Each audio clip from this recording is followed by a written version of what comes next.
Bonsoir, bonjour aussi. J'ai l'habitude du soir, nous autres, gens de théâtre. Alors, je voulais vous dire la bienvenue d'abord, de vous voir si nombreux et toujours à un moment de grande chaleur et de grand partage. Alors, bienvenue bien sûr à Thierry Fabre, bienvenue à Nadia Champagne et Fabienne Pavia, qui sont les organisateurs admirables de ces rencontres d'Averroès. Bienvenue à vous tous, si nombreux.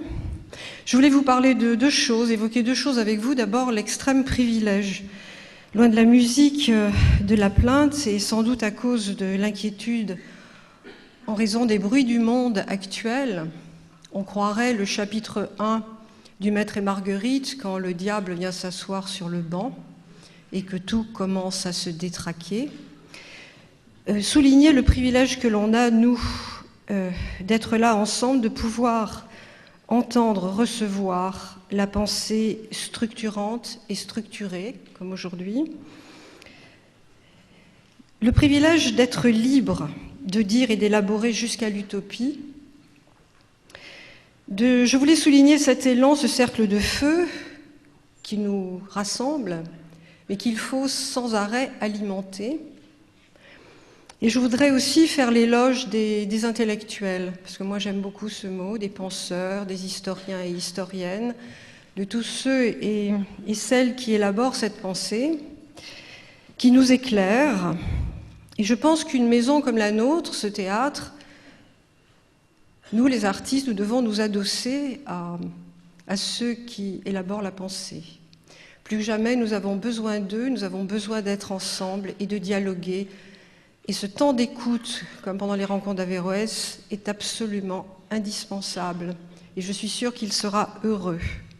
Et puis comme un bonheur n'arrive jamais seul, je profite de cet instant pour vous dire que nous-mêmes, à la Criée, nous aurons bientôt une revue qui s'appellera Écrit-Crier, c'est-à-dire autant dire cri-cri, et que dans cri-cri, il y aura les sciences humaines, tous les intellectuels, l'histoire, et tous ceux et celles qui participent à ce bonheur de l'élaboration de la pensée. Voilà, donc je vous souhaite une très belle traversée et je remercie encore ceux et celles qui ont organisé ces magnifiques rencontres.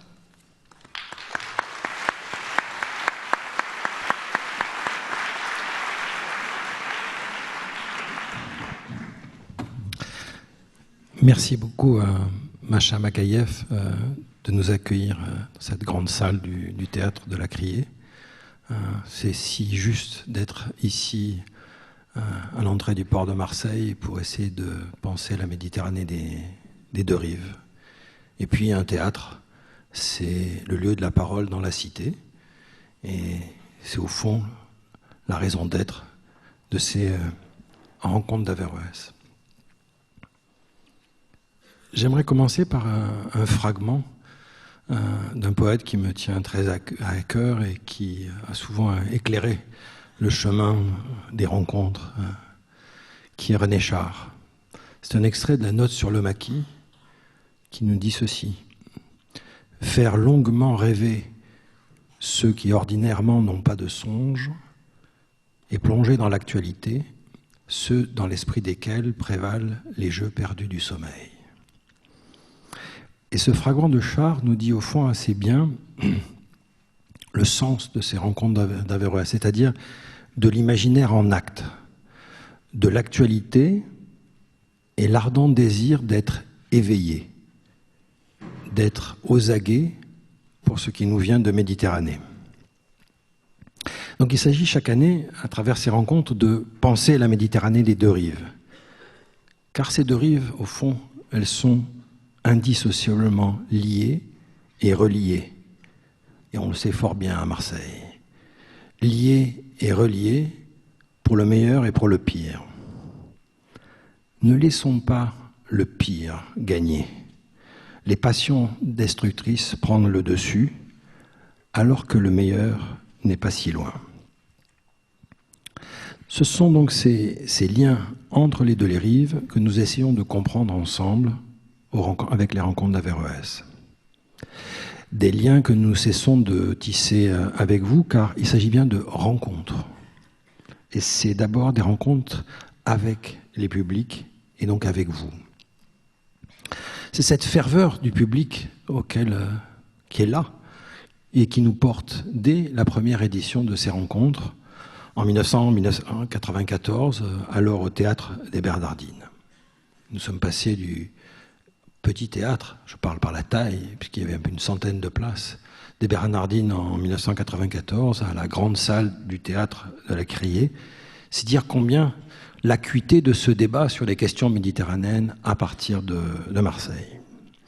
Alors je voudrais à nouveau remercier Macha Makayev et toutes les équipes du théâtre pour leur hospitalité et faire que ces rencontres d'Averroès puissent se tenir ici. Je voudrais remercier la ville de Marseille et son soutien sans faille durant toutes ces années. Il y a une véritable continuité. Je voudrais remercier la région Sud, Provence-Alpes-Côte d'Azur, qui elle aussi s'inscrit désormais activement dans des débats sur la Méditerranée. J'ai été il y a quelques jours à une rencontre sur la Méditerranée du futur. Remercier aussi le Centre national du livre et la SOFIA qui soutiennent financièrement ces rencontres.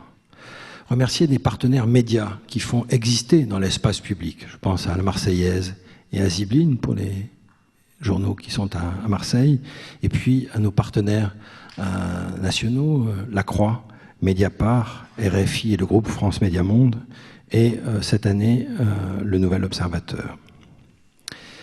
Et je voudrais vraiment, profondément, sincèrement, remercier toute l'association des livres comme des idées qui porte, qui organise, qui produit ces rencontres d'Averroès. Et donc, Nadia Champem et Fabienne Pavia qui la dirigent, Julie Gardère et Charline Pourret, Myriam Chotan qui doit être dans la salle puisqu'elle attend un heureux événement et qui est remplacée temporairement par Claire Royer, et Marie Rosé qui s'est occupée des réservations et de la billetterie. Vous savez, sans cette équipe, les rencontres d'Averroès ne seraient pas aujourd'hui tous réunis. Et donc, je voudrais vraiment les saluer, leur rendre hommage pour l'ampleur du travail qui a été accompli. Merci.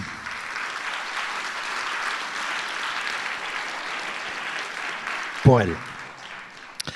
Alors, cette année, nous essaierons de comprendre la puissance d'ébranlement de ce qui fait événement dans notre époque, c'est-à-dire la relation entre les sexes. Assiste-t-on à une révolution anthropologique entre les sexes, à un bouleversement de grande ampleur, ou est-ce simplement un phénomène de circonstance comme MeToo? Cette question, elle se pose évidemment dans le monde entier, mais nous allons essayer de la poser à notre échelle, qui est celle de l'échelle du monde méditerranéen. Et donc pour cela, maintenant, comme chaque année, depuis un peu le renouveau des rencontres d'Averroès depuis 2016, 4 tables rondes pour explorer ces relations entre les sexes d'hier à demain en Méditerranée. La première table ronde, donc, qui est fondée sur les textes et qui va commencer tout de suite, animée par Jean-Christophe Ploquin de La Croix. La deuxième table ronde qui est donc par des questions des valeurs et des imaginaires et qui sera animée par Joseph Confavreux de Mediapart. La troisième table ronde autour des pratiques et des mouvements de contestation qui devaient être imaginés aussi d'ailleurs, par Daniel Desesquelles de RFI, mais qui a eu un accident de scooter pas plus tard qu'hier soir et qui a donc une fracture du péroné et donc qui ne pourra pas être parmi nous. Donc c'est moi qui animerai la troisième table ronde à sa place. Et puis dimanche matin, la quatrième table ronde autour des visions d'avenir, des cauchemars et des rêves, et donc qui sera animée par Marie Laumonier du Nouvel Observateur. Donc les rencontres d'Averroès, ce sont en effet des tables rondes, mais ce sont aussi des spectacles.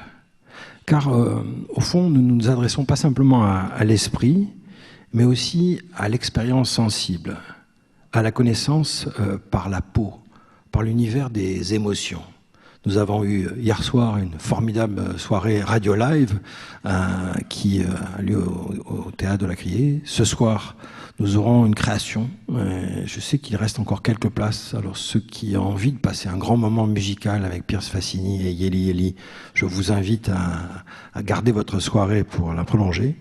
Et puis, samedi soir, l'immense danseur des solitudes, Israël Galvan, qui réinvente le flamenco, qui va justement, par rapport à cette question qui va traverser nos débats autour de la virilité, vous verrez comment Israël Galvan la transforme, voire la métamorphose.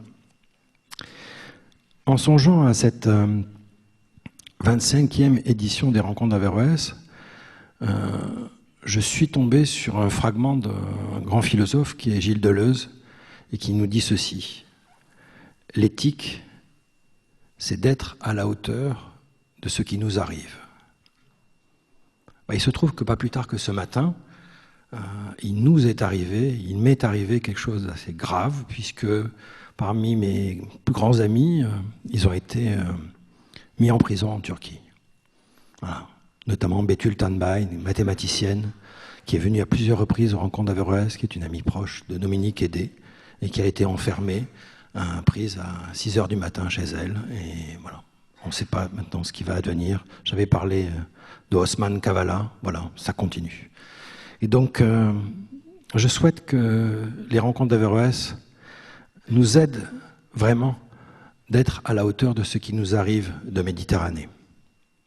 À chacun d'en prendre la mesure à sa façon, mais avec une exigence, disons, citoyenne, à l'ère d'une certaine fatigue démocratique.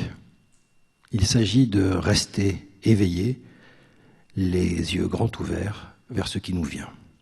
Je vous remercie et je vous souhaite une bonne 25e édition des Rencontres d'Averroès.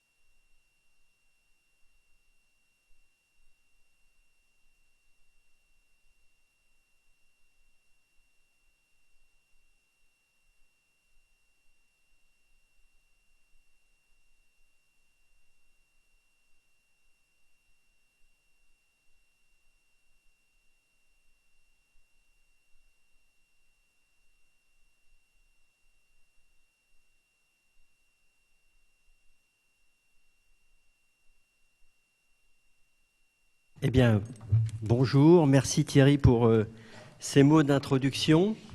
Nous sommes très heureux d'être avec vous autour de cette table ronde pour cette première table ronde des Rencontres d'Averroès, dont on peut vraiment signaler l'importance, la richesse et effectivement la longévité qui est vraiment remarquable avec cette 25e édition. Et saluer peut-être aussi le choix des organisateurs, Thierry Fabre notamment, d'ouvrir ce débat, d'ouvrir ces journées consacrées aux relations entre les sexes en Méditerranée par un détour par les textes, et notamment des textes des grandes religions qui forment le socle des grandes religions, notamment les 3 monothéismes qui sont très présents dans le bassin méditerranéen. Car les religions ont leur place dans la vie des croyants, évidemment, mais aussi dans la vie de la cité, pour le meilleur et pour le pire.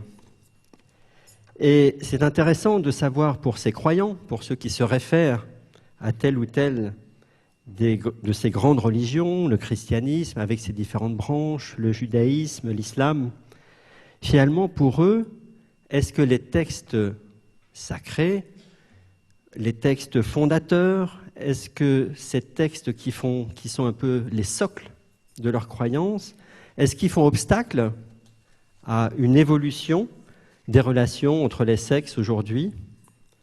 Ou bien est-ce qu'ils sont des ressources de sens qui donnent du sens, ici et maintenant, sur ces évolutions? Pour en parler, les intervenants qui sont autour de cette table sont vraiment bien choisis. Ce sont des pionniers, des éclaireurs, des gens qui prennent des risques et qui prennent des coups aussi dans leurs réflexions et dans leur choix de vie aussi, à partir de leurs croyances. Et ils vont nous expliquer leur vision de ce que disent les textes qui font référence pour eux. Mais ils vont aussi nous dire quel est finalement le statut de ces textes, comment s'en servir, comment les interpréter. Et aussi finalement, qui interprète les textes. Et notamment, est-ce que ce sont des hommes ou est-ce que ce sont des femmes? Mais pour commencer, nous allons commencer donc avec Sophie Bessis, qui va nous parler des textes d'aujourd'hui, des textes juridiques, du droit positif, qui sont le socle de la communauté internationale aujourd'hui. Et Sophie, vous êtes franco-tunisienne, vous avez eu 1000 vies, notamment celle de journaliste, vous êtes agrégée d'histoire, peut-être peut-on dire que vous êtes féministe, on peut le dire. Vous avez été tiers-mondiste à une époque où c'était... Je récuse, mais c'est pas voilà, mais, et vous êtes aussi, vous avez été une militante des droits de l'homme. Très vite, vous vous êtes intéressée aux enjeux de la femme. Vous avez écrit notamment en 2007 « Les Arabes, les femmes, la liberté ». Et tout récemment, en Tunisie, vous avez écrit un livre qui s'appelle « Les Valeureuses » et dans lequel vous mettez en scène 5 femmes qui ont marqué finalement le destin, l'imaginaire aussi de la Tunisie. Alors, Sophie, donc on commence avec vous. Que nous disent les textes d'aujourd'hui, les grands textes juridiques et internationaux sur les relations hommes-femmes? Quels sont les principes et les valeurs qui en forment le socle? Merci Jean-Christophe et merci aux rencontres d'Averroès d'avoir choisi ce thème. Alors, vu le temps extrêmement compté que vous nous avez imparti... Oui, parce qu'au départ, chacun ouvre un petit peu sa partie et ensuite, ce sera le débat. À une exégèse des textes normatifs internationaux. Je vais simplement rappeler quelques dates. À partir de 1945, au lendemain de la Seconde Guerre mondiale et de la création de l'Organisation des Nations Unies, les Nations Unies ont mis progressivement en place un cadre normatif international sanctionnant toutes les discriminations, que ce soit les discriminations en matière de race, de religion et évidemment de sexe. Parce qu'il ne faut pas oublier que nous sommes ici pour parler des relations entre les sexes avant que de parler des textes. Et en matière d'égalité des sexes, justement, à partir de la Déclaration universelle des droits de l'homme de 1948, une série de textes normatifs internationaux ont été adoptés, de conventions internationales. C'est que les conventions internationales, c'est l'équivalent d'un traité, dont la plus importante est la convention dite de Copenhague de 1979, qui est la convention sur l'abolition de toutes les formes de discrimination à l'égard des femmes. Cette convention a été ratifiée. Entre parenthèses, c'est quelque chose que vous avez suivi de près. Vous avez assisté à plusieurs conventions de l'ONU. Oui, tout à fait, effectivement. Donc, cette convention de 1979 se situe à l'intérieur de ce que les Nations Unies avaient proclamé la décennie de la femme, ce singulier d'ailleurs que je n'ai jamais beaucoup aimé, car je préfère que l'on parle des femmes et non pas de la femme par essentialisation, comme d'habitude. Et en général, quand on parle de la femme, c'est qu'on évacue les femmes. C'est très souvent le cas. Mais je ne veux pas donc que c'est un texte tout à fait complet, ce texte normatif international, sur l'abolition de toutes les formes de discrimination à l'égard des femmes.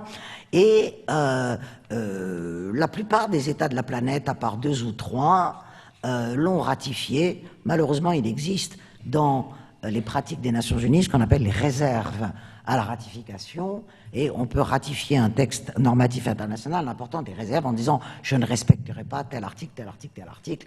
Et la plupart des États du monde ont ratifié ce texte avec d'importantes réserves, et les États arabo-musulmans en particulier l'ont ratifié avec des réserves tout à fait importantes.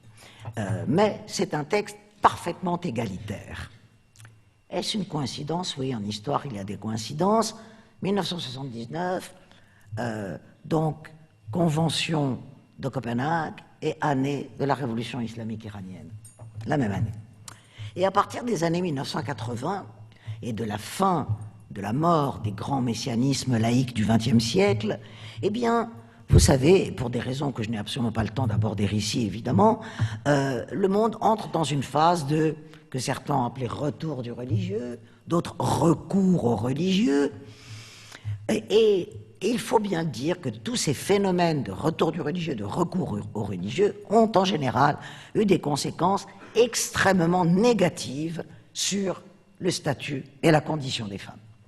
Je ne connais pas un exemple où ce retour ou ce recours, à part de rares cas, n'ont pas eu des incidences négatives. Donc pour vous, les religions ont plutôt un effet rétrogradant sur la question de l'égalité homme-femme. Je vais vous donner deux exemples. La première loi, du régime de la République islamique iranienne a été de ramener l'âge du mariage légal des femmes à 9 ans, alors qu'il était de 18 ans.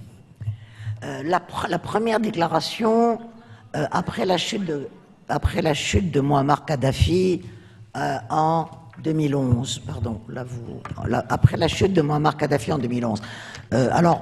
Si vous voulez, comme les Occidentaux avaient besoin de virer Mouammar Kadhafi, on a inventé des démocrates libyens. Donc, comme il n'en existait pas, il a fallu les inventer, ce qui a été fait. Le démocrate en chef des Libyens de l'époque, M. Abdejlil, la première déclaration publique de Abdejlil a été de rétablir la polygamie en Libye dans toute sa plénitude, puisque le régime de Kadhafi avait mis quelques petites limitations à la polygamie. Je vous en donne deux exemples comme ça. Alors, par rapport à ce retour du religieux, oui, c'est ça. Non, mais c'est ça. Ouais. Donc, en réaction à ces régressions, dont on peut trouver des exemples en dehors de la sphère islamique, puisque les trois monothéismes sont sujets, et ailleurs, d'ailleurs, on peut sortir de la sphère de l'ère monothéiste et trouver des régressions dans l'hindouisme et dans d'autres religions. Donc c'est un phénomène réellement mondial.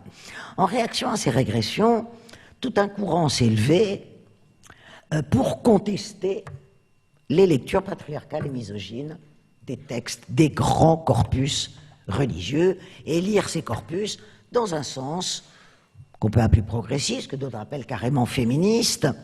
Et je voudrais poser trois questions, en fait, pour terminer. Un, puisque le but est l'abolition de toutes les discriminations à l'égard des femmes et l'égalité des sexes, qui est consignée dans les textes normatifs internationaux. À quel corpus faut-il se référer pour parvenir à ce but ? La seule lecture progressiste des corpus sacrés peut-elle permettre de parvenir à ce but, qui est le but de l'égalité ? Et donc, textes sacrés, textes profanes, auxquels faut-il se référer ? Moi, je pense que, pour aller très vite, évidemment, je simplifie à l'extrême, vu le temps qui m'est imparti, il y a plusieurs éléments à apporter au débat. Il y en a juste quelques-uns que je citerai. Dans les sociétés où le religieux domine encore les règles de la vie sociale, il est évident qu'une lecture progressiste des textes peut faire avancer les choses. Et que d'ailleurs, dans un certain nombre de pays, des combats communs sont menés entre ce que j'appellerais les progressistes religieuses et les féministes laïques. En Tunisie, par exemple ? En Tunisie, par exemple. Mais Asma al-Bara nous dira qu'au Maroc aussi, c'est le cas. Mais, à mon sens, cela ne suffit pas pour plusieurs raisons. Un, je vois dans ce référent au corpus religieux le danger d'un double référentiel. Faut-il se référer au référentiel universaliste des textes profanes ? Qu'est-ce qu'on fait de l'universalité si on remplace le citoyen par le croyant ? Car le texte religieux s'adresse aux croyants, il ne s'adresse pas aux citoyens. Or, l'égalité, elle s'adresse aux citoyens et aux citoyennes. Ça, c'est le premier point. Le deuxième danger qui me paraît extrêmement important, c'est le danger, si l'on se réfère au seul texte sacré, de ce que j'appelle la concurrence des interprétations. Vous savez que tous les grands textes sacrés sont sujets à une pluralité de lectures, à une pluralité d'interprétations. je trouve que la lecture progressiste est bienvenue dans notre monde, mais en quoi est-elle plus légitime que la lecture conservatrice ou réactionnaire? En quoi? C'est-à-dire, à quoi se réfère-t-on pour dire, quand on est croyant, celle-là est plus légitime que l'autre? Donc, je crois que cette concurrence des interprétations me paraît être un danger, une aporie de cette lecture progressiste des textes. Et, dernière chose, autant cette lecture progressiste peut faire avancer les choses, autant il me semble qu'il y a toujours un moment où le texte religieux revient à sa vérité de légitimation du patriarcat, car le texte est une légitimation du patriarcat, quelle que soit la religion, j'insiste encore, et que donc le seul moyen de sortir de cette impasse est la référence aux grands textes normatifs internationaux profanes.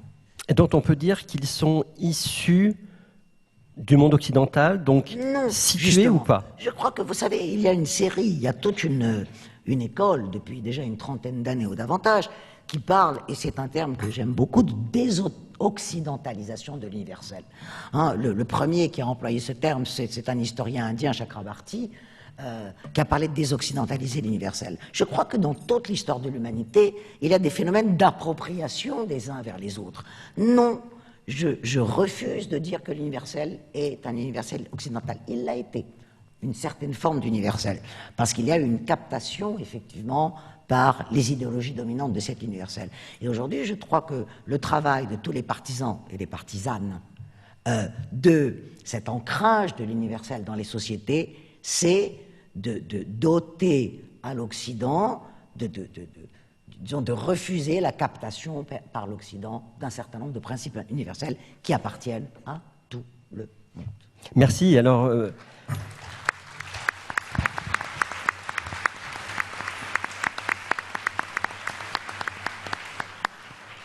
je me tourne vers Marc-Alain Waknin, car les trois autres intervenants vont, je dirais, intervenir dans le sens d'apparition des trois grands monothéismes sur scène. Donc, nous allons commencer avec le judaïsme. Et Marc-Alain Waknin, donc vous êtes professeur des universités, vous êtes philosophe, écrivain. Je ne résiste pas à citer le titre d'un livre que vous avez écrit, parmi beaucoup d'autres, mais Dieu est l'art de la pêche à la ligne. Mais vous êtes un lecteur, un commentateur, un traducteur fougueux, acharné d'une multitude de textes, parmi lesquels, évidemment, la Torah, le Talmud, le Midrash.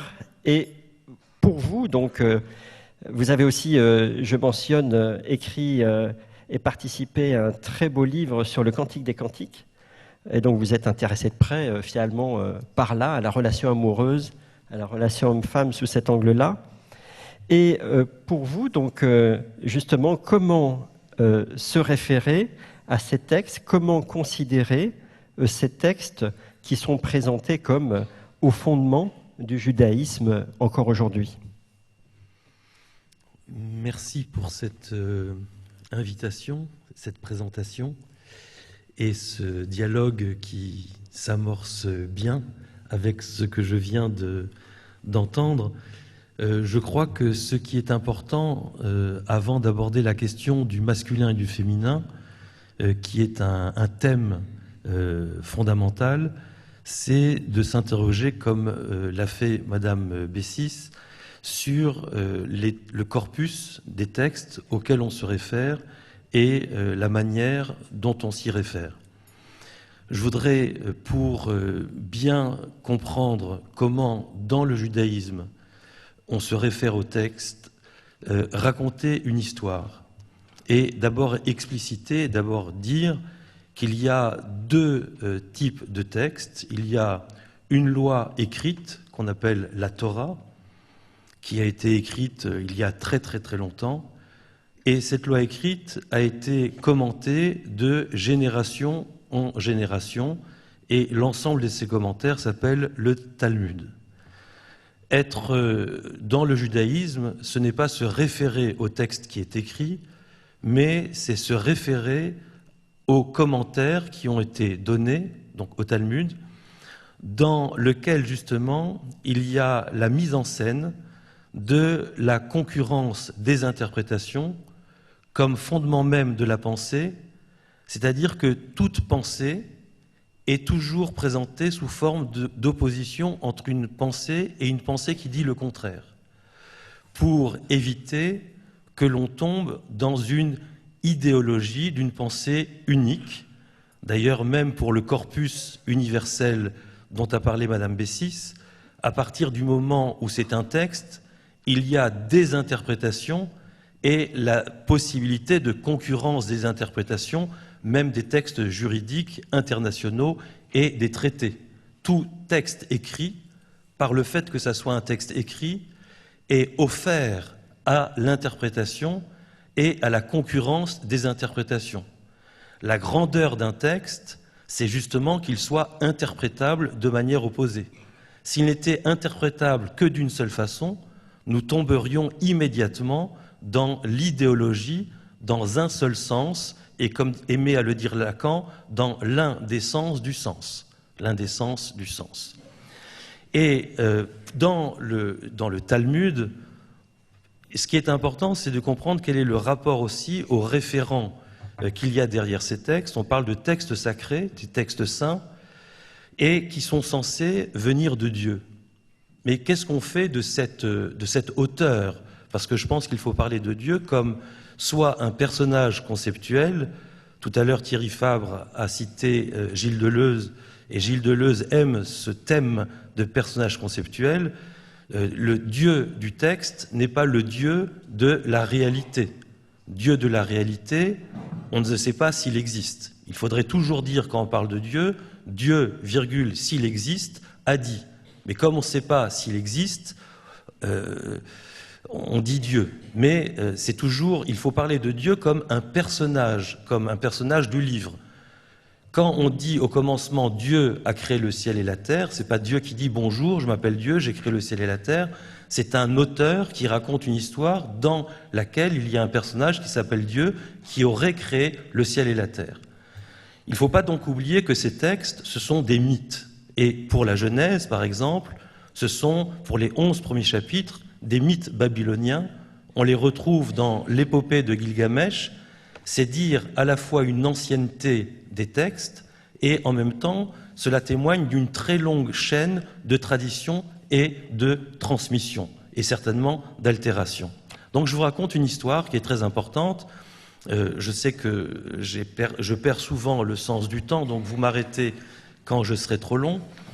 L'histoire se passe dans une académie talmudique et des sages sont rassemblés pour savoir si il est question d'un four qui a été cassé et qui a été reconstruit. Et l'objet est un objet, la problématique est une problématique juridique qui concerne le pur et l'impur. Et dans le Talmud, pour qu'un objet puisse recevoir de l'impureté et puisse redevenir pur, il faut qu'il soit un objet. Donc la question qui est posée est une question qui est complexe, sur laquelle je ne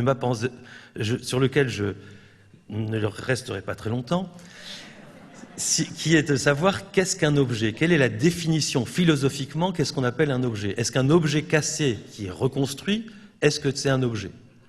On pourrait réfléchir sur est-ce qu'un homme, une femme qui ont été détruites par différents éléments de la vie, est-ce que le fait de se reconstruire, quel est le statut de cet homme, de cette femme qui se reconstruit? Quoi qu'il en soit, l'ensemble des maîtres disent qu'un objet cassé qui est réparé est un objet. Et il y a un maître, qui s'appelle Rabbi Eliezer, qui dit non, un objet cassé ne peut pas se reconstruire. Et il dit, je vais vous apporter des preuves.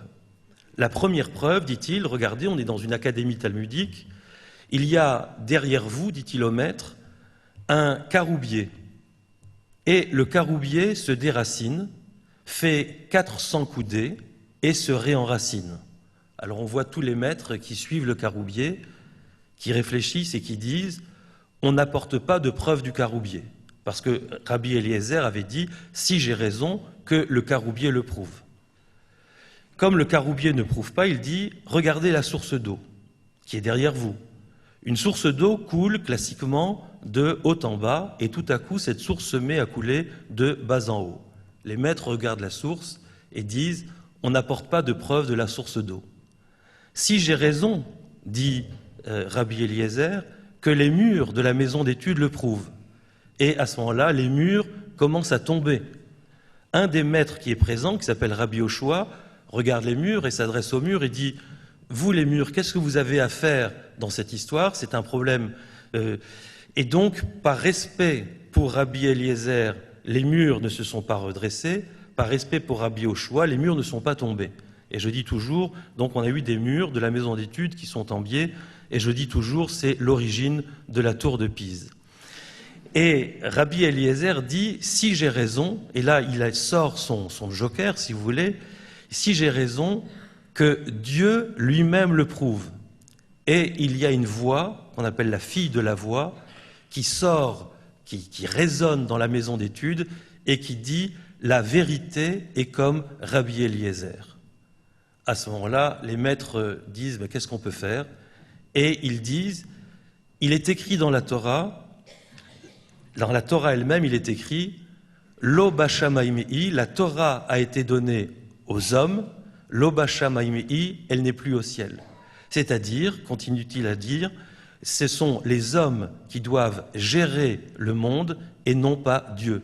Dieu s'est retiré du monde, nous sommes dans un monde athéologique, c'est-à-dire que le judaïsme n'est pas un monde où le personnage principal c'est Dieu ou le texte de Dieu, mais c'est l'interprétation des hommes et le consensus que les hommes vont créer autour d'une loi. C'est-à-dire que d'une certaine manière, la loi précède le texte, et à ce moment-là, vous allez me poser une question à laquelle je ne répondrai pas maintenant, c'est si on n'a pas besoin de Dieu et si on n'a pas besoin du texte, pourquoi les textes sont-ils là et pourquoi les textes sont-ils offerts à l'interprétation?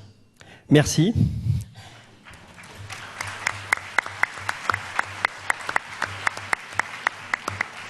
Alors je me tourne vers Monique Beaujard. Marc-Alain Ouaknin vient de nous dire, dans la tradition juive finalement, ou en tout cas talmudique, Dieu s'est retiré du monde. Et en me tournant vers vous, Monique Beaujard, je pense que la tradition chrétienne est plutôt Dieu présent dans le monde, puisque Dieu s'est incarné en un homme. Monique Beaujard, donc vous êtes juriste de formation. Et vous avez été la première femme à être vraiment au cœur d'une institution importante dans l'Église catholique, qui est la Conférence des évêques de France. Vous avez, pendant 6 ans, dirigé le service Famille et Société. Vous avez été la première femme à ce poste. Vous avez été donc au cœur aussi finalement de la grande secousse qu'avait été le débat sur la manif pour tous. Pour vous, Monique Beaujard, vous avez une lecture évidemment réformiste du rapport au texte.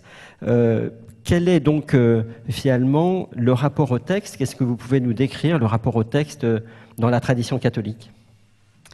Merci de cette invitation. Voilà, bien sûr, ce que je vais dire rejoint en partie ce qui a été dit par Marc-Alain Ouaknin. Cette Bible qui est un ensemble de livres qui a été composé à des époques différentes. Et au fond, qu'est-ce que veulent dire ces auteurs de la Bible? Ils essayent de dire quelque chose de la présence de Dieu dans la vie des femmes et des hommes. Et ils le disent forcément avec les images de leur temps, et les images de la culture de leur temps. Et pour les chrétiens, la Bible, c'est à la fois parole de Dieu, et ça reste en même temps une parole humaine. Et on ne peut pas juste dire « Ah oui, mettons, ça c'est les hommes et ça c'est Dieu ». C'est imbriqué. Et on doit faire avec ça. Parce qu'on n'a pas de texte qui a été dicté par Dieu. On a eu des hommes, c'était surtout des hommes. Les femmes ont certainement été inspirées, mais elles n'ont pas écrit, apparemment, à cette époque-là. Donc des hommes inspirés qui ont essayé de dire comment ça se fait que ce Dieu est présent dans ce monde et accompagne les femmes et les hommes dans leur vie. Donc ce texte, Dieu nous vient par la médiation de ce texte, par la médiation d'autres hommes, d'autres femmes. Et donc l'interprétation est absolument nécessaire. Et il y a toujours le risque, et en fait, quand Sophie Bessis parle de la concurrence des interprétations, bien évidemment, il y a des interprétations très fondamentalistes, on prend la Bible à la lettre. Et c'est comme ça que, par exemple, en Afrique du Sud, on a justifié l'apartheid à partir d'un verset de l'Ancien Testament. Voilà, lecture très fondamentaliste. On peut aussi faire des lectures très spiritualistes, c'est-à-dire on trouve un certain confort sans trop regarder le texte de trop près, ou encore une lecture très historique en prenant que quelques faits qu'on a pu vérifier pour autant que ce soit possible, et on passe à côté du sens. L'idée, dans l'interprétation chrétienne, c'est qu'il doit y avoir continuellement un va-et-vient de l'écriture vers la vie et de la vie des hommes vers l'écriture. Et le pape François dit ça très joliment dans La joie de l'amour, il dit « La Bible doit être une compagne de voyage ». C'est-à-dire c'est quelqu'un, ou un texte qu'on fréquente constamment, auquel on se réfère, auquel on réfléchit. Si on prend la Bible pour y chercher, je dirais, une confirmation de nos opinions ou de nos préjugés, on ne fait pas un bon usage du texte. Si on se laisse interpeller, si on se laisse bousculer par cette parole de Dieu, on a davantage de chances d'y approcher davantage de ce qu'est cette parole de Dieu. Mais il est certain que ce texte véhicule une culture patriarcale, parce que donc il a été composé il y a bien longtemps dans ce bassin méditerranéen qui nous réunit aujourd'hui, mais où l'égalité homme-femme était même pas pensée. Les femmes, et d'ailleurs dans la Bible, il y en a quand même des femmes dans la Bible, mais souvent elles sont invisibles, souvent on parle d'elles, et c'est pas elles qui parlent. Heureusement, il y en a quand même qui parlent, mais pas beaucoup. À l'époque, les femmes ne pouvaient pas être instruites religieusement, elles n'avaient pas de personnalité juridique, et bien évidemment, les textes juridiques sont importants, mais elles ne font pas tout. Vous savez qu'en France, les femmes mariées ont été incapables majeures jusqu'en 1965, et que l'adultère était un délit pénal en France jusqu'en 1975, à ceci près que c'était toujours un délit pénal pour les femmes, et ce n'était un délit pénal pour les hommes uniquement quand l'adultère était commis au domicile conjugal. Ce que les messieurs faisaient en dehors du domicile conjugal, la société jetait un voile pudique. Donc voilà, ce type d'inégalité a persisté pendant assez longtemps. Il est certain que dans la Bible, et notamment dans le Nouveau Testament, on trouve chez Jésus une grande liberté et une attitude qui tranche avec ce qui avait cours à son époque. Mais très vite, la liberté de Jésus, je ne sais pas si j'en peux en parler maintenant. Je ne sais pas si vous voulez donner un ou deux exemples des récits. Oui, mais Jésus, d'abord, il voit les femmes, il discute avec les femmes, il a même des discussions théologiques avec les femmes, il encourage les femmes à être disciples, la fameuse histoire de Marthe et de Marie, on n'a pas besoin d'être tout le temps aux tâches domestiques, on peut être au pied du maître pour écouter, et il n'enferme pas non plus les femmes dans la maternité. Quand une femme lui dit « Heureux celle qui t'a allaité et qui t'a porté », il dit « Heureux ceux qui écoutent la parole de Dieu et qui la mettent en pratique ». Donc, plus important est, y compris pour les femmes, d'écouter la parole de Dieu et la mettre en pratique. L'important n'est pas d'abord la maternité.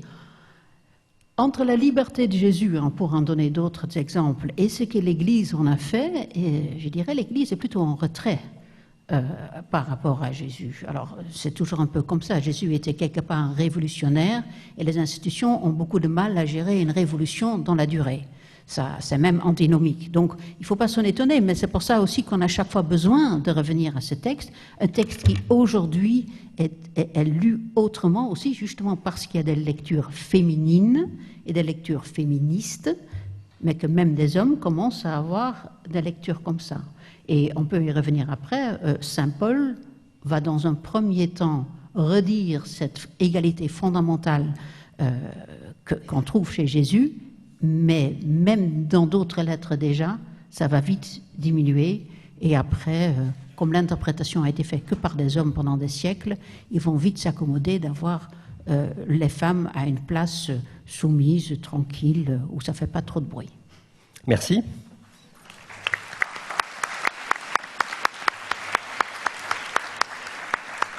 Asma Lamrabet, vous arrivez du Maroc. Vous êtes une grande voyageuse. Dans votre vie, vous avez vécu en Amérique latine.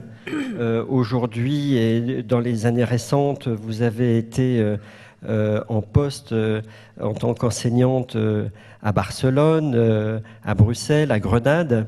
Et vous êtes toujours médecin à Rabat, où je crois que vous êtes spécialiste des maladies du sang, et notamment vous travaillez à l'hôpital pour enfants de Rabat.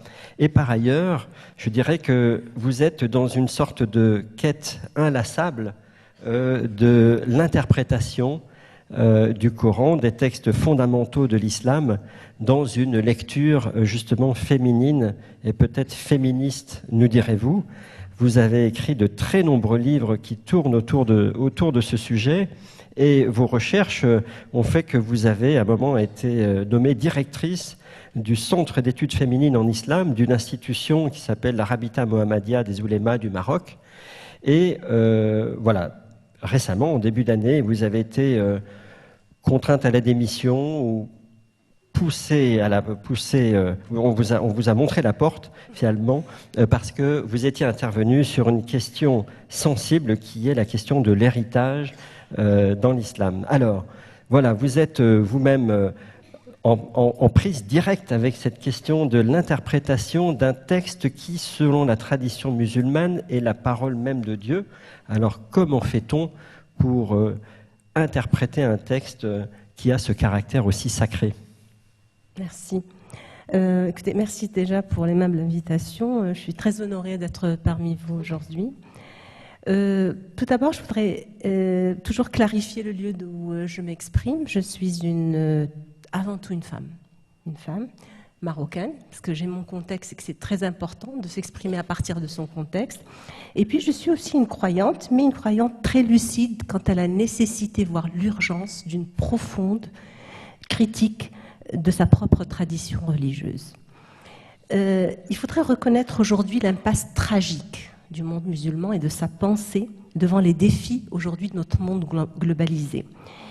Et la question des femmes, il me semble, est une des questions majeures de cette impasse. Je pense qu'elle cristallise toutes les peurs et toutes les défaillances du monde arabo-musulman aujourd'hui. Je voudrais aussi clarifier certains, peut-être a priori, au préalable, et effectivement distinguer entre quelque chose qui est très important. C'est vrai que le Coran est le texte sacré pour les musulmans et les musulmanes, parole de Dieu. Et donc distinguer entre le message spirituel qui émane donc de ce texte-là et tout ce que j'appelle l'islam institutionnel. Et je crois que c'est valable pour toutes les traditions aussi, si je me trompe. Donc c'est l'amalgame entre le côté spirituel, le message spirituel et son institutionnalisation qui rend aujourd'hui les débats inaudibles.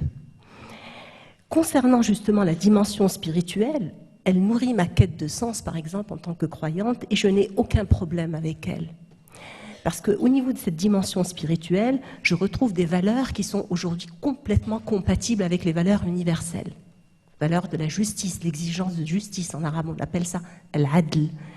Des valeurs de raison, al-aql, du savoir, de la compassion, de la libération, de la liberté de conviction et du refus de l'oppression. Toutes ces valeurs-là éthiques de cette dimension spirituelle ont été marginalisées par une lecture rigoriste, patriarcale, légaliste et juridique à travers les siècles donc, de la civilisation islamique. Tout cet islam institutionnel, traditionnaliste, qui est celui aujourd'hui majoritaire des oulémas, des imams, de toutes ces écoles juridiques qui, malgré leur diversité interprétative, ont eu un gros problème avec la question des femmes Et ça a été quelque chose qu'on retrouve dans toute, même malgré cette diversité, donc on retrouve comme socle donc commun cette misogynie envers donc cette misogynie et cette discrimination envers les femmes.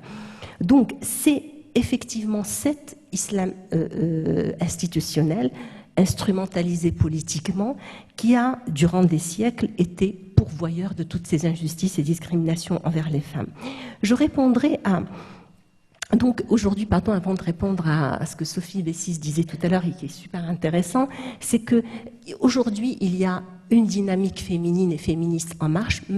Malheureusement, elle est encore minoritaire, mais elle est là. Depuis les années 80-90, et en réponse à l'islam politique, il y a eu, à travers les pays arabo-musulmans, mais les pays musulmans asiatiques aussi, une réponse, une dynamique féminine qui s'est mise en marche et qui a initié une déconstruction justement de cette interprétation patriarcale millénaire et qui a essayé de revenir, qui tente de revenir au fondement justement éthique du message spirituel marginalisé par cette lecture idéologisée et qui a montré que l'égalité, la justice, la libération est possible à partir de cette éthique spirituelle et qu'elle est complètement, je le redis, compatible avec les valeurs universelles. Alors, pourquoi revenir à ces textes scripturaires, à ces textes archaïques, entre guillemets, quand on peut lutter contre les discriminations à partir des droits humains, des droits universels? Je réponds tout d'abord parce qu'il y a eu, dans nos contextes, tout d'abord, le référentiel religieux aujourd'hui est incontournable, qu'on le veuille ou pas. Malheureusement ou non, il est incontournable. Deuxièmement, parce qu'il ne faut pas oublier que vers les années 60-70, alors qu'on a eu dans la majorité des pays musulmans des régimes laïques proposant soi-disant des droits universels, etc., une égalité, une émancipation des femmes, ceci a été... ça a instrumentalisé le religieux aussi. C'était des régimes dictatoriaux qui ont instrumentalisé donc politiquement le religieux et qui ont freiné toute la Nahda, c'est-à-dire toute l'épopée de la Renaissance, donc de tous les réformistes qu'on connaît, Mohamed Abdou, Tahar Haddad en Tunisie, etc., et qui ont été complètement freinés par l'islam politique, produit aussi des dictatures politiques et des hégémonies occidentales. Je répondrai aussi parce que, pourquoi revenir à ces textes aujourd'hui? Parce que tout simplement, il est légitime de chercher des solutions endogènes à des problématiques liées au contexte dans lequel nous vivons. Et aujourd'hui, croyez-moi, l'argumentaire religieux, surtout réformiste, il est aujourd'hui audible à la majorité des musulmans pour qui des concepts comme ceux de l'égalité homme-femme sont considérés comme occidentalisés et complètement extrinsèques à la culture musulmane. Donc, il faudrait... cette lecture réformiste nous permet et nous donne ces outils justement et cet argumentaire pour contrer justement cette idéologie. Et puis aussi, on a le droit de puiser dans son histoire, dans son vécu, dans sa mémoire justement, d'autant plus qu'à la lumière d'une lecture contextualisée et réformiste, la majorité des principes éthiques de l'islam, je le redis et je le redis, sont tout à fait compatibles avec les principes humains universels. Je ne vais pas rentrer dans tous les détails, je sais très bien que vous allez revenir sur des questions qui fâchent. J'ai un dernier livre qui s'appelle justement « Islam et femmes, les questions qui fâchent » et où je mets en exergue 17 questions qui fâchent. Et comme la création subalterne des femmes, l'autorité des hommes sur les femmes, le devoir d'obéissance des femmes, l'obligation du tuteur, la polygamie, la répudiation, la lapidation, l'héritage, le voile, le corps des femmes, le mariage des femmes, l'interdiction du mariage des femmes musulmanes avec les non-musulmans. 17 questions. Et quand je les ai toutes étudiées, eh ben, figurez-vous que parmi ces 17 questions, uniquement 6 sont présentes dans le Coran. Tout le reste est un pur produit de la jurisprudence islamique, ce qu'on appelle le fiqh. Et les 6 qui existent, on peut complètement les déconstruire par justement cette lecture réformiste. Je m'arrêterai là parce qu'on pourrait revenir dans les détails pour chaque question si vous voulez. Je voulais juste vous dire que cette lecture réformiste, féminine et féministe, est aujourd'hui très importante parce qu'elle touche à un socle très important qui est celui de la réforme donc de la société. Et bien sûr, qu'on ne peut pas aujourd'hui dire que c'est avec cette réforme-là qu'on va régler le problème. L'idéal égalitaire, on le voit, même dans les sociétés où le religieux est sorti, n'est pas encore atteint. Donc, mais dans nos sociétés où le religieux est important, il nous faut une réforme politique. L'islam a plus besoin d'espace démocratique, d'espace de liberté d'expression, et la lecture réformiste et la réforme du religieux, en parallèle avec la réforme du politique, peut nous libérer de cette idéologie islamique politique et nous donner un islam enfin apaisé avec lui-même et avec le monde dans lequel il vit. Merci.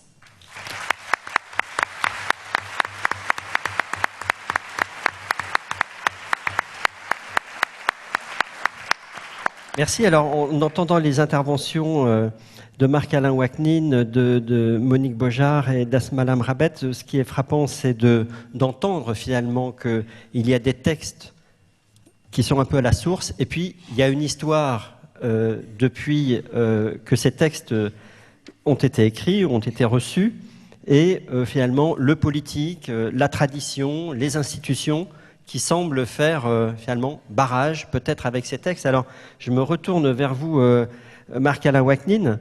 Vous disiez pourquoi les textes? Alors est-ce que vous pouvez nous préciser justement, est-ce que les textes finalement c'est la source à laquelle il faut retourner de façon un peu inlassable? Oui et non. Je pense qu'il faut rajouter un mot au texte. J'aime bien l'expression, effectivement, retourner au texte, mais le mot essentiel, je crois, c'est l'étude des textes. Il faut lire et il faut étudier. Et la question, c'est, puisque, par exemple, la loi peut être énoncée indépendamment des textes, pourquoi a-t-on besoin des textes et de l'étude des textes? Et je dirais, en citant, je dirais que l'étude, avec toute la subtilité de l'interprétation, n'est pas pour arriver à une interprétation, mais à mettre l'esprit en mouvement et lui donner et lui garder une plasticité psychique. C'est-à-dire que l'étude, c'est ce qui permet à l'humain de rester intelligent. Et en restant intelligent, je définis l'intelligence comme la capacité de changer, d'évoluer, de se modifier et de modifier sa perception sur le monde. On a parlé de lecture progressiste, mais il faut que les auditeurs de cette lecture progressiste puissent entendre le progrès. Et pour entendre le progrès, il faut être capable de changer d'oreille. Il faut être capable d'avoir cette plasticité de l'écoute. Et j'aime beaucoup cette phrase du philosophe Alain, à qui j'emprunte cette phrase, et il dit « L'étude est comme une œuvre d'art. Elle ne relève pas de la catégorie de l'utile. Si l'on veut juger de sa valeur, on doit donc se demander non à quoi elle peut servir, mais de quel automatisme de pensée elle nous délivre. » Voilà, je crois que c'est cette idée absolument essentielle de quel automatisme de pensée l'étude des textes nous délivre. Et quand on va voir une interprétation, il faut se poser la question à chaque fois, mais qu'est-ce qu'il y a de nouveau et comment ce nouveau dans l'interprétation me permet d'évoluer et de changer de point de vue. Par rapport au masculin et au féminin, je voudrais aborder ici, donner deux remarques.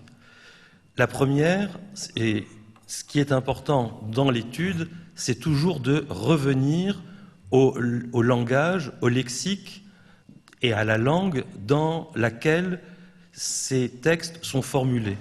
Dire masculin et féminin n'a pas de sens pour l'hébreu comme n'a pas de sens pour l'arabe. Il faut se poser la question, comment en arabe on dit, ou en grec, ou en latin, comment on dit masculin et féminin. Et par exemple, en hébreu, le masculin se dit zachar et le féminin se dit nekeva. Mais le premier enseignement de l'étude, la première règle d'interprétation, parce que ce qui est transmis de génération en génération, ce ne sont pas des interprétations, mais des outils d'interprétation. La première règle de l'interprétation, c'est l'amphibologie. C'est-à-dire qu'en hébreu, chaque mot, sans exception, a toujours au moins 2 significations. Et lire un texte, c'est à chaque fois se poser la question, mais si je fais jouer la seconde signification, en quoi ça change notre perception du monde? Or, Zachar, qui veut dire le masculin, signifie en même temps la mémoire. Zecher, c'est le souvenir, c'est la mémoire. Le féminin, en hébreu, nekeva ou nashi, ça veut dire l'oubli. Et donc la dialectique du masculin et du féminin, c'est la dialectique du souvenir et de l'oubli. Et j'entends, c'est ce qui est tout à fait intéressant, parce qu'on pourrait se poser la question, alors je ne sais pas pourquoi vous applaudissez, mais c'est gentil. Pardon ? Oui, c'est très progressiste. La femme égale l'oubli, et vous voyez comment c'est intéressant, parce que comment un mot comme oubli, est dans notre préjugé pré-philosophique connoté de manière négative, au point qu'on a le droit à un applaudissement pour le mot oubli. Alors que si on relit, par exemple, l'œuvre de Nietzsche et la généalogie de la morale, par exemple, il nous explique à longueur de texte magnifique que pour pouvoir être homme, il faut à la fois qu'il y ait de la mémoire, mais si on n'avait que de la mémoire, c'est-à-dire que si on se souvenait de tout, de toutes les pensées, de toutes les actions, on ne pourrait pas vivre. Imaginez que je suis encore en train de penser à ce que j'ai dit il y a 2 secondes. Je ne peux pas proférer un nouveau mot puisque je suis enfermé dans l'ancien. C'est-à-dire que la possibilité d'évoluer, quand on parle de lecture progressiste, comment vous voulez qu'un progressiste puisse faire entendre un progrès à quelqu'un qui n'est pas capable d'oublier l'ancienne interprétation? Et donc la nouvelle interprétation, elle n'est possible que parce qu'on oublie l'ancienne. Et donc l'oubli est éminemment positif, éminemment nécessaire. Ce féminin comme oubli est ce qui va fonder la possibilité même du progrès. Et voyez comment en une formule, en une réflexion aussi, on passe de quelque chose qui était entendu négativement dans l'oubli comme quelque chose qui est absolument nécessaire, voire ontologiquement nécessaire dans l'essence même de l'humain et de la société pour pouvoir exister. Alors là, vous citez un exemple qui permet de... Vous citez un exemple qui permet de montrer, je dirais, la complémentarité finalement entre le masculin et le féminin. Est-ce que c'est un terme... Non, je suis pas nécessairement ici... On avait parlé ensemble de complémentarité. Je ne pense pas que ça soit une complémentarité. Pour l'instant, si vous voulez, c'est ce qui s'est joué. Et ce qui est très intéressant, c'est l'ambivalence et l'ambiguïté des applaudissements. Parce que je ne sais pas... Alors, il y a eu en même temps des « ou ». Alors, on ne sait pas si ceux qui applaudissent sont dans l'ironie, on ne sait pas ceux qui font ou sont pour... Non, mais c'est intéressant. Donc, ce qui est intéressant, c'est que la salle interagit, ça c'est formidable, mais ce que dit Marc-Alain, c'est que... Non, mais ce que dit Marc-Alain, c'est comme on n'a pas le sens de vos interventions, je pense que le mieux, vous êtes libre évidemment de vos réactions, mais il y aura des questions à la fin. Donc les questions vous permettront c'est pas ça que je très clairement. Oui, mais moi je vais continuer et je vais me tourner vers Monique Beaujard. Et oui, bien sûr. Je vais demander à Monique Beaujard, justement, alors le masculin et le féminin, c'est quand même aussi ce qui nous réunit aujourd'hui dans cette table ronde. Comment est-ce que dans je dirais la tradition chrétienne, est-ce qu'on parle plutôt d'alliance? Est-ce qu'on met en scène l'égalité? Voilà. Comment est-ce que dans cette tradition-là, quels sont les mots pour exprimer cette relation homme-femme, finalement? L'alliance est en effet un terme qui revient. Et je dirais que dans les débats actuels entre les relations hommes-femmes, où il y a un certain pessimisme dans certains courants philosophiques qui disent que toute différence aboutit nécessairement à une domination, et que donc les hommes domineront toujours les femmes, et les blancs domineront toujours les noirs, et les hétérosexuels domineront toujours les homosexuels. la catégorie d'alliance permet de penser en fait un lien, une union dans la liberté, où la différence n'écrase pas l'autre. Et je pense que là, c'est quelque chose, mais cette catégorie alliance est un peu perdue. On aura à la réexpliquer. Mais plutôt, ce qu'a fait l'Église, c'est de prendre l'alliance du Christ et son Église, de plaquer ça sur le mariage. Et alors l'homme, c'est le Christ, donc il est parfait. La femme, c'est l'Église, c'est la femme, toujours infidèle, etc. Et de leur mettre un poids d'être parfait comme le Christ. Enfin, donc un truc qui est invivable et qui est en plus une mauvaise interprétation de Saint Paul, c'est de plutôt aller voir qu'est-ce que Dieu nous dit à travers cette alliance. Ce Dieu qui fait une alliance avec les hommes, mais il faut être libre pour entrer dans l'alliance, parce que Dieu fait d'abord sortir son peuple d'Égypte. Le peuple doit être libre avant d'entrer dans l'alliance. Qu'est-ce que ça permet de vivre? En fait, une différence qui permet un enrichissement réciproque, qui garantit la liberté des deux partenaires pour le meilleur. Et là, je pense que c'est quelque chose, si on creuse ça, qui peut être intéressant aujourd'hui, où c'est si difficile pour les jeunes de se dire est-ce que je veux encore me marier ou non. Mais ça implique aussi que la femme soit libre, bien évidemment, parce que si elle n'est pas libre, alors entrer dans un mariage, c'est rentrer dans une prison. Donc le terme d'alliance, dans la tradition musulmane, comment est-ce que pourrait être résumée cette relation homme-femme? Non, allez-y, Asma. Non, je ne suis pas d'accord. Écoutez, alors... Donc, moi, comme je vous ai dit, je travaille sur les textes, mais je fais en parallèle toutes les interprétations, c'est-à-dire toute la jurisprudence islamique et l'exégèse.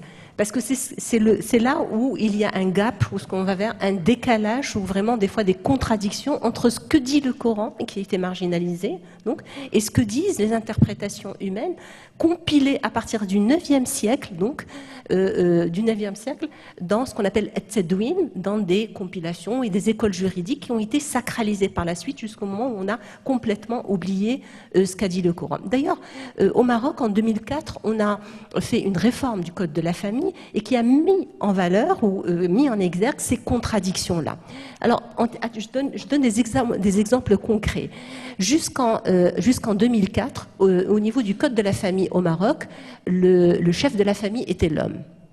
Vous allez me dire, c'est quelque chose qui se trouve dans le code napoléonien, dans tous les codes donc avant 1940, etc. C'est quelque chose que les juristes musulmans ont soi-disant pris à partir du Coran, alors qu'il n'y a pas un seul verset, et je vous le dis, un seul verset dans le texte qui explique ou qui symbolise le fait que l'homme soit le chef de la famille ou le chef de l'épouse. Donc, comme en 2004, il y a eu cet environnement, donc, ou ce climat donc, de réconciliation et une commission interdisciplinaire où les théologiens, les féministes laïques, les sociologues, les économistes, etc. ont puisé, justement, ont travaillé ensemble avec les théologiens pour essayer de retrouver, d'avoir une lecture réformiste, eh bien, ils sont partis chercher, justement, dans le Coran, ils n'ont rien trouvé. Bien au contraire, ils ont trouvé des versets de co-responsabilité. 90% du Coran parle d'Al-Insan. Et l'Insan, c'est un concept qui transcende le genre. C'est-à-dire, c'est ni homme ni femme.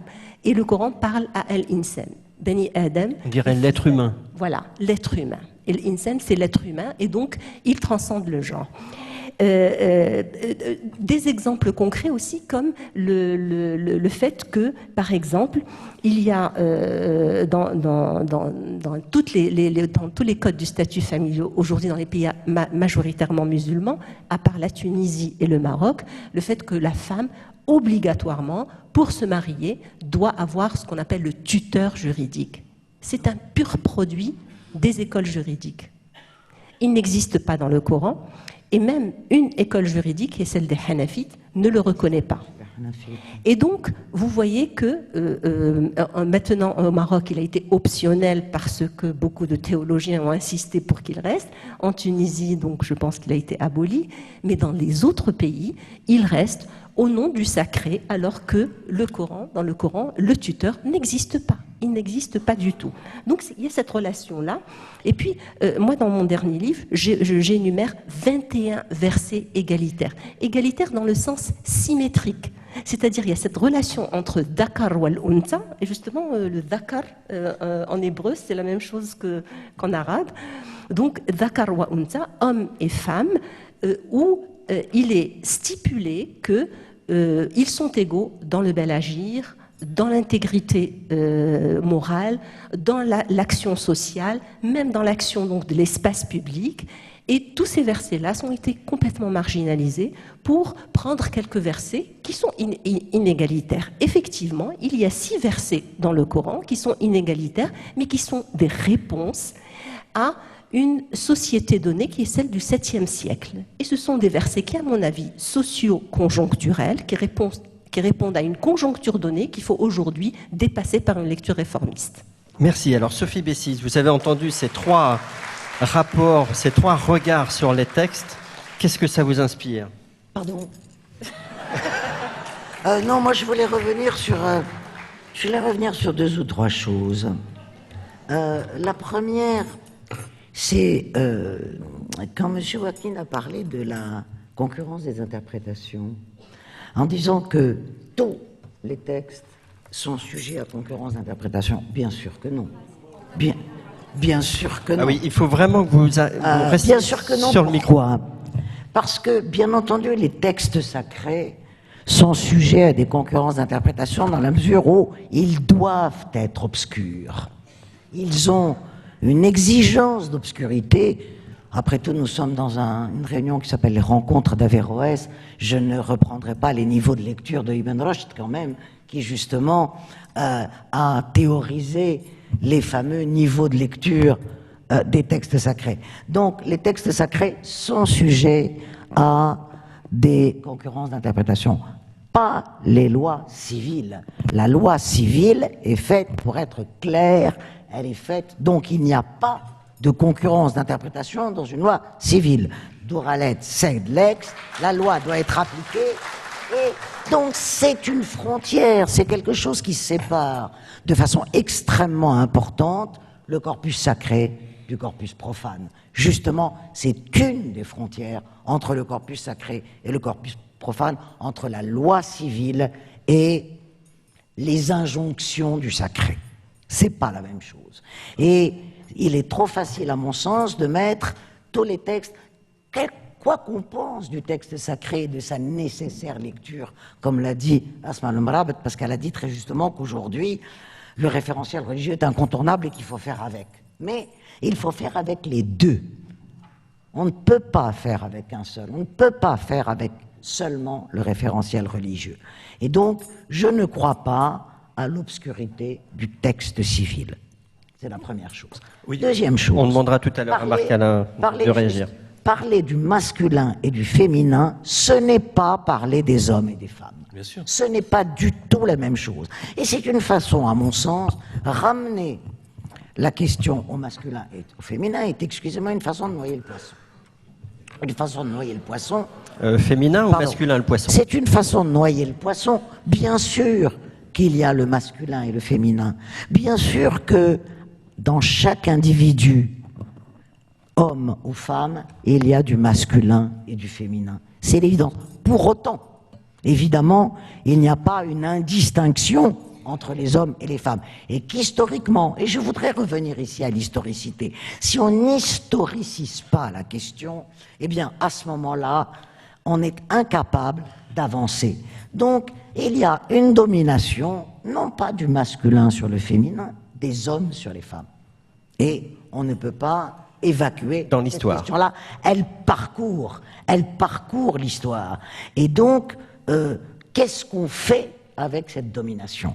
Et qu'est-ce que font les textes aujourd'hui avec cette domination? Donc, effectivement, la lecture réformiste, mais tout cela doit être mis dans l'histoire. Si la lecture réformiste est aujourd'hui nécessaire et si elle est faite, et tant mieux, c'est parce qu'il y a eu une nécessité de la faire, une nécessité historique et politique de la faire. Elle ne se fait pas comme ça. Elle n'est pas une génération spontanée et elle ne s'est jamais faite spontanément dans l'histoire. Absolument jamais. Voilà. Et quand vous dites dernière chose, quand vous dites, je suis tout à fait d'accord avec vous, mais quand vous dites il y a eu, effectivement, les femmes n'étaient pas les égales des hommes, le code napoléonien est un monument d'inégalité, bien évidemment. Mais justement, remettre les choses dans leur historicité, cela veut dire qu'il y a eu des conquêtes. Oui. Donc on ne va pas revenir à 1965, effectivement. Les femmes n'avaient pas le droit d'ouvrir un compte en banque en France toutes seules. Effectivement. Mais ça c'est fini. Oui, c'est une excellente chose.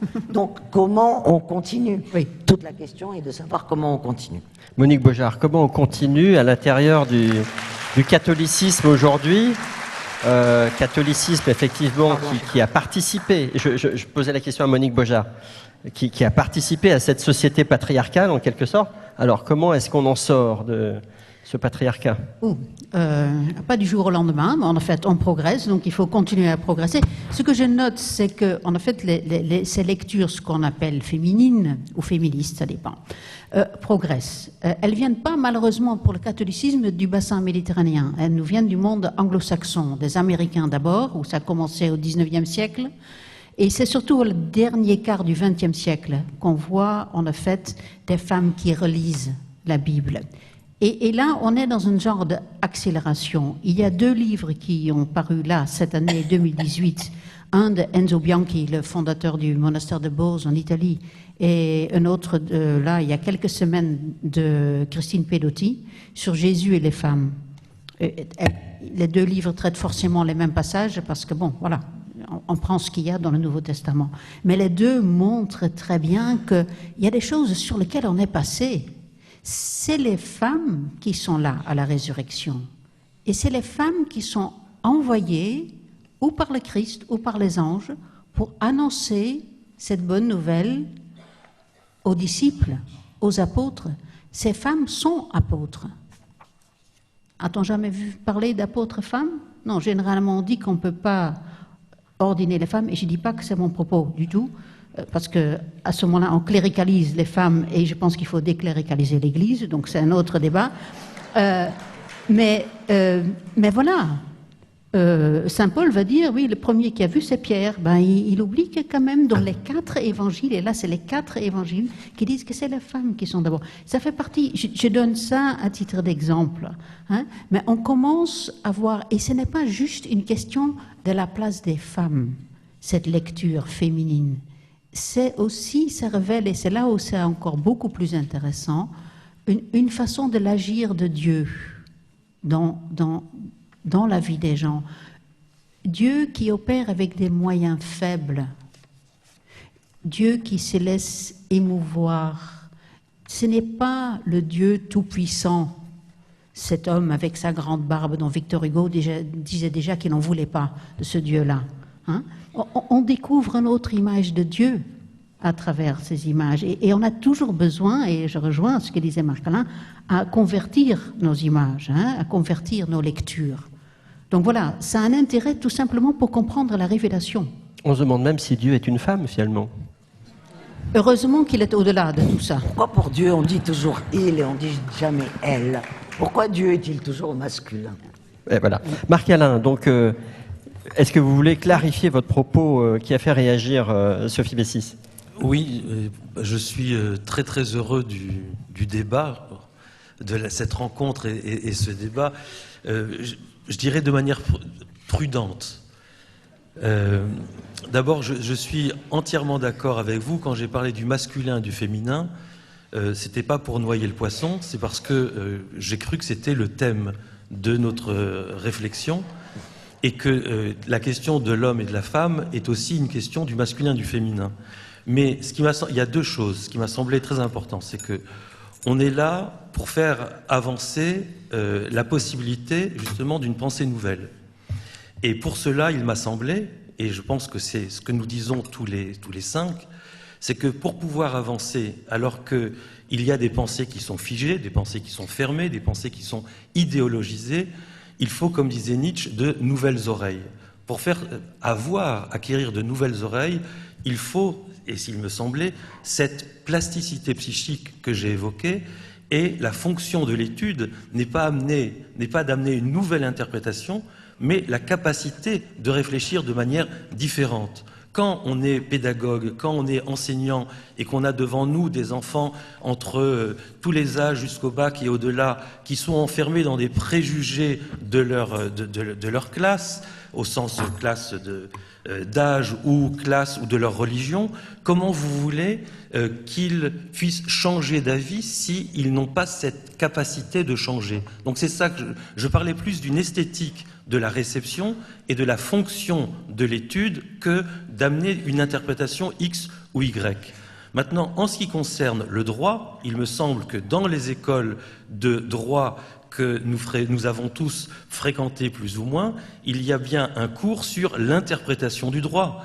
Quand au tribunal, vous avez le juge qui dit il a été libéré parce que le juge a interprété la loi de cette manière-là, c'est qu'il a interprété le texte de la loi de cette manière-là. Ça veut dire qu'un texte de loi, un texte d'un traité, s'interprète d'une manière ou d'une autre. Quand il y a un problème entre les nations et que le texte est imaginé par exemple entre les Allemands et leurs voisins, mais que le texte international a été écrit en anglais, on va dire oui, mais si on interprète ce mot qui veut dire en anglais de cette façon, alors, donc tout texte, étant donné que c'est ça la dimension même de l'humain, l'humain est un être de langage, nous sommes des sociétés de langage, et ce qui fait que le langage est le langage, c'est justement qu'il est de l'ordre de l'interprétation. À partir du moment où on ne peut pas interpréter, et surtout la loi, on tombe dans le piège de l'idéologie, qui peut être l'idéologie de la loi universelle elle-même. Mais je peux rajouter, par rapport à cette vocation ou cette volonté que vous avez vraisemblablement de séparer l'universel de la loi comme si elle était inséparable des lois qui l'ont précédée, quand vous allez au tribunal ici et sur la façade vous voyez que c'est marqué égalité, etc.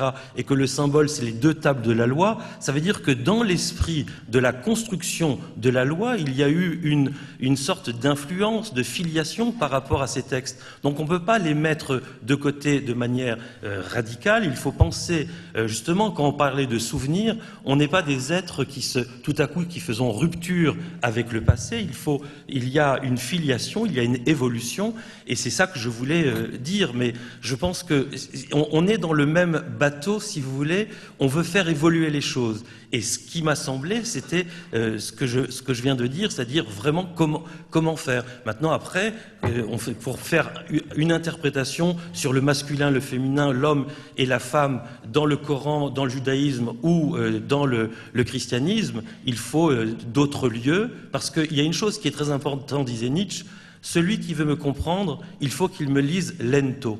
Ça veut dire qu'il faut qu'il prenne le temps de lire.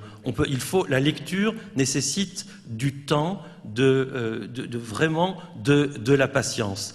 Et il disait aussi, celui qui veut me comprendre, il faut ruminer. C'est-à-dire qu'il faut reprendre et reprendre inlassablement.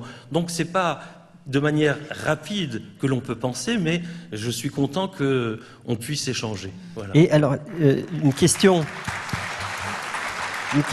qui naît un petit peu de vos différentes interventions, c'est finalement, il y a concurrence des interprétations, disiez-vous Sophie, il y a pluralisme total, dites-vous Marc-Alain, et Asma également a montré qu'il faut une variété d'interprétations, mais notamment dans les religions, mais aussi dans le champ civil, finalement, il y a un moment où est-ce qu'il faut une autorité? Quelle autorité pour décider, non pas cette interprétation est la bonne, mais en tout cas, est-ce qu'il faut une autorité qui valide telle ou telle interprétation, ou alors est-ce qu'il faut laisser un pluralisme total dans le champ religieux ou dans le champ civil? Marc-Alain Ouaknin.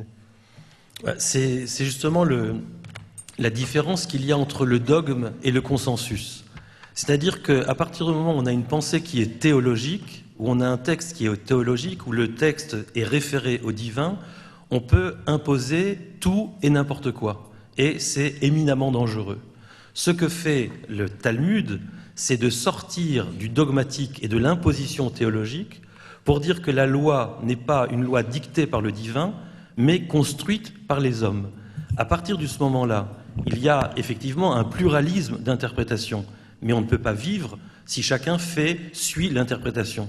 Et donc, à un certain moment, il y a comme le Sénat, des lieux où on va se mettre d'accord sur la loi à suivre, mais il y a une grande différence entre une loi qui est le résultat d'un consensus, d'une loi qui est l'imposition d'un dogme. Quelle est la grande différence? C'est qu'un dogme, une fois qu'il a été donné, surtout si on dit qu'il est divin, ne peut pas évoluer, alors que le consensus peut évoluer en fonction de la dimension sociale, historique, géographique, politique, psychologique, ce qui fait que justement aujourd'hui les lois peuvent évoluer, c'est qu'elles sont consensuelles, elles sont normatives et non pas dogmatiques. Asma Lamrabet, cette question de l'autorité, finalement, vous l'avez éprouvé vous-même. Oui. Vous avez subi une forme d'autorité. Alors, comment fait-on ? Écoutez, dans le monde musulman, c'est assez difficile et c'est assez original puisque toutes les lois dans la majorité des pays arabo-musulmans se réfèrent, à part un ou deux pays, se réfèrent au ce qu'on appelle au droit positif. Et c'est juste tout ce qui concerne le statut familial et les femmes qui est c'est-à-dire nourri, alimenté par le référentiel religieux.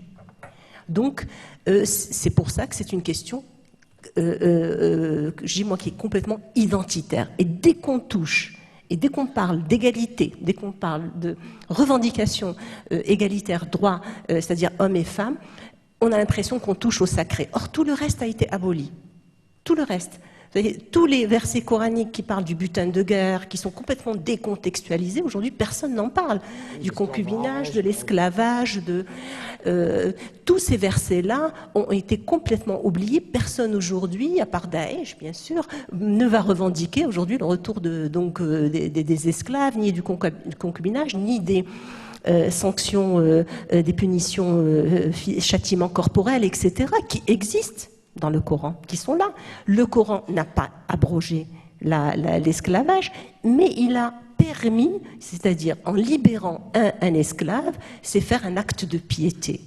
Et donc ça a été comme une finalité en fait. Mais les musulmans ne l'ont jamais lu comme ça et l'ont lu littéralement. Bref, tout ça pour vous dire que aujourd'hui, ce qui pose problème, c'est justement toutes ces questions sur le statut personnel, sur les femmes, sur le mariage, le divorce, etc., et qui sont complètement donc contradictoires avec ce que le message spirituel dit. Alors, justement, cette question des lois et des textes, moi je dis que... Et de l'autorité. Oui, et l'autorité, je dis qu'aujourd'hui, notamment en islam, parce que l'islam, vous allez partout, vous allez avoir des prêches où on vous dit, nous, en islam, on n'a pas d'intermédiaire entre le Dieu et les hommes, et qu'on n'a pas de clergé.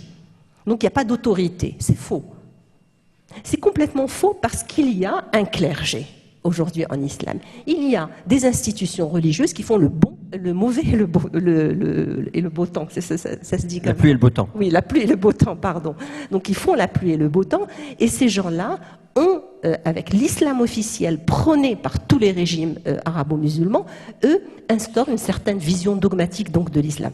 À mon avis, les théologiens n'ont pas d'autorité, c'est-à-dire que le texte n'a pas à avoir une autorité. Le texte, pour moi, c'est une éthique spirituelle qui oriente. Si la justice est une finalité du message spirituel, il faut que les lois, justement, peuvent être nourries par cette éthique spirituelle. C'est ça le rôle du référentiel éthique spirituel, c'est de nourrir c'est-à-dire la justice et orienter les lois, parce que les lois évoluent. Et justement, les lois juridiques qui sont soi-disant les versets juridiques dont on parle énormément, ils sont 5 à 6% au niveau du Coran, ce sont juste des versets qui répondent à des contingences particulières. Et qu'aujourd'hui, certains, et je dirais la majorité de la lecture traditionnaliste, essaient d'imposer comme étant des versets immuables. Or, c'est faux. Ce sont des versets qui ont répondu à une certaine conjoncture donnée et qui ont été extraites et interprétées comme étant des lois. Les lois aujourd'hui sont faites par les hommes, elles doivent être faites par les hommes, elles peuvent être nourries d'une éthique spirituelle qui est celle de la justice, de l'équité, de la compassion, etc. Mais je ne pense pas que les textes doivent avoir une autorité. Merci. Monique Ojard, dans le christianisme, il y a trois grandes branches. le protestantisme, l'orthodoxie, le catholicisme, qui ont un peu trois rapports différents à l'autorité. Alors, vous connaissez bien le catholicisme. Comment est-ce qu'on fait évoluer l'interprétation des textes quand on a une structure très pyramidale avec une congrégation pour la doctrine de la foi à Rome qui tamponne ou ne tamponne pas? Alors, comment est-ce qu'on fait bouger les textes? Comment est-ce qu'on fait bouger l'interprétation des textes? Oui, chez les protestants, on dit habituellement que quand deux protestants ne sont plus d'accord sur l'interprétation, chacun fonde son église. Ça règle le problème. On n'a pas cette possibilité. Les orthodoxes essayent de faire des églises autocéphales, mais ça donne un peu de remous aussi en ce moment. C'est pas forcément très facile non plus. Non, la question de l'autorité dans l'église catholique est une question très intéressante. En ce moment, le pape François a écrit au mois d'août une lettre au peuple de Dieu à cause de tous les scandales Scandale de pédophilie notamment, oui. Oui, mais où il pose la question de l'autorité, parce qu'il dit très clairement que ces abus sexuels sont des abus de pouvoir et de conscience. Et donc il pose la question de l'autorité, comment elle est exercée dans l'Église. Pour ce qui est de l'évolution des textes, en fait, un des problèmes, c'est de dire ou bien vous avez une autorité centrale qui contrôle tout, et à ce moment-là, les fidèles en dessous n'ont qu'à répéter ce qui a été dit. Dans l'Église catholique, normalement, il y a trois pôles. Il y a en fait le magistère des évêques, mais il y a aussi un magistère des théologiens. Alors déjà, une première question est de savoir quelle liberté laisse-t-on aux théologiens? Est-ce qu'ils sont là pour répéter ce que dit le magistère ou expliquer ce que dit le magistère? Certains papes ont eu cette tendance. Ou est-ce qu'ils peuvent librement chercher d'autres voies? Déjà, laisser ce magistère aux théologiens au moins chercher librement, c'est un premier pas pour faire évoluer les interprétations, etc. Mais à côté de ça, il y a aussi ce qu'on appelle le sens de la foi des fidèles. Et le pape François insiste beaucoup là-dessus. Et il reprend le Concile Vatican II qu'il avait aussi déjà souligné. Et normalement, c'est une espèce de relation triangulaire entre le magistère des évêques, le magistère des théologiens et ce sens de la foi qu'ont les fidèles. Et c'est comme ça qu'en fait, ça rejoint le consensus dont parlait Marc-Alain tout à l'heure, hein, que des évolutions devraient être possibles. Mais si le pape a écrit cette lettre au mois d'août, et donc qui est plus particulièrement liée aux abus d'autorité qui existent dans l'Église catholique, c'est bien qu'en fait, dans l'Église, l'autorité est en fait concentrée chez les clercs, et là on est sur une affaire très très vieille qui date de près de 1000 ans avec la réforme grégorienne qui sépare très catégoriquement les clercs d'un côté et tout ce qui n'est pas clair de l'autre, et la seule parole d'autorité est celle des clercs. Ça veut dire, pour le sujet qui nous préoccupe aujourd'hui, que la seule parole d'autorité est toujours masculine, puisque les femmes, même religieuses, sont des laïcs. Donc, une femme peut avoir fait toutes les études de théologie, peut avoir les plus hautes responsabilités, peut avoir, comme mon amie Anne-Marie Pelletier, le prix Ratzinger de théologie. Sa parole ne sera jamais une parole d'autorité dans l'Église. Et là, on a encore un petit travail à faire, mais il faut un peu de temps.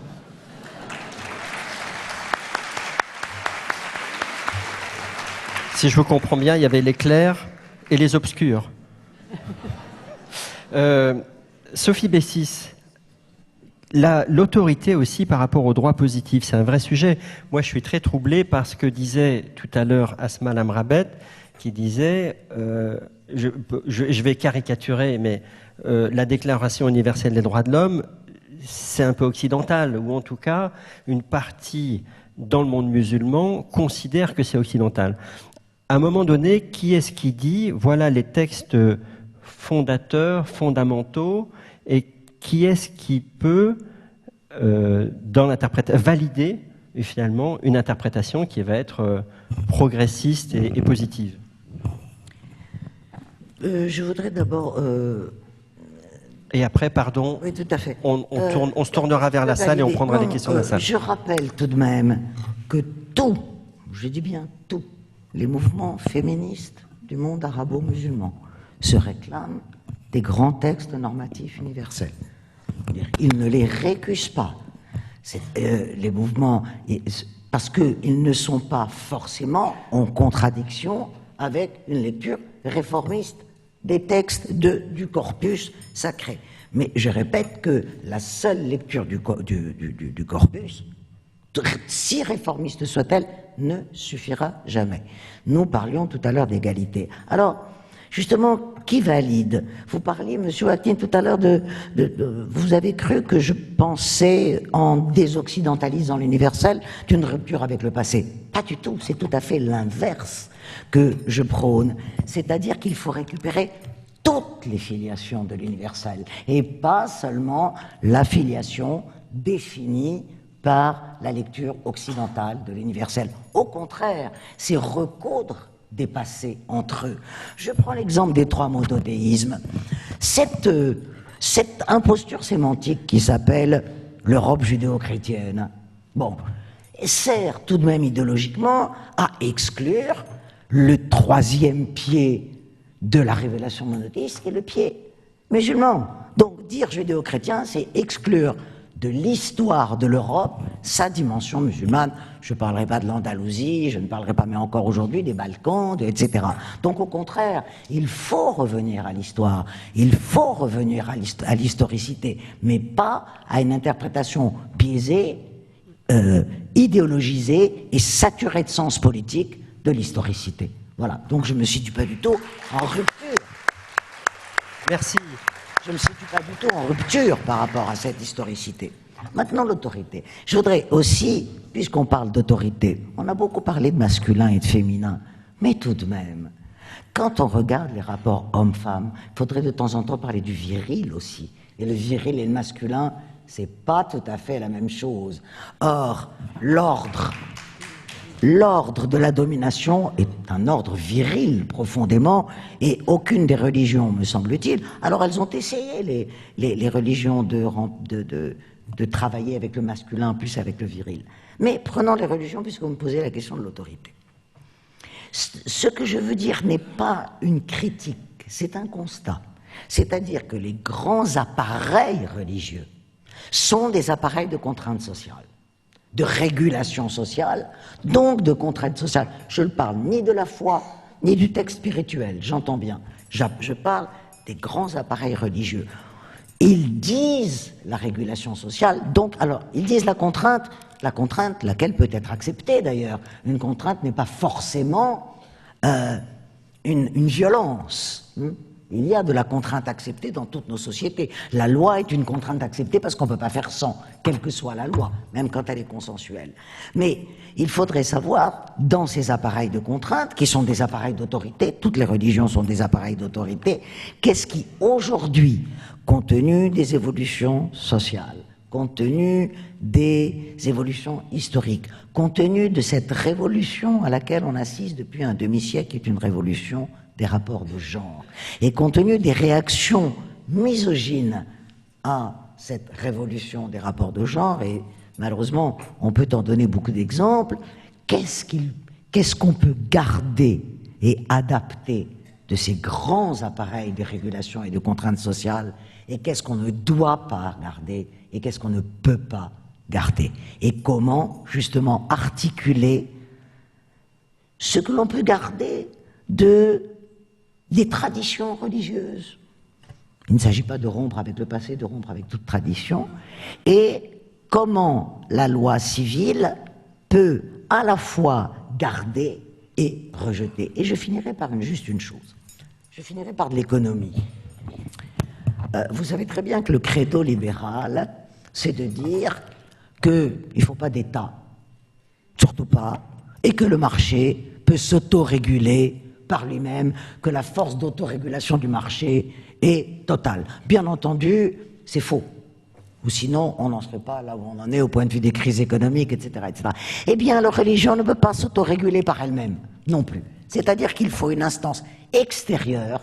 Ça ne veut pas dire qu'il la refuse, qu'il la rejette dans les limbes, non.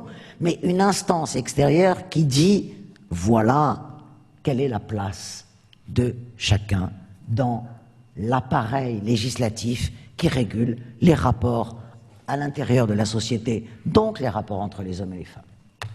Merci.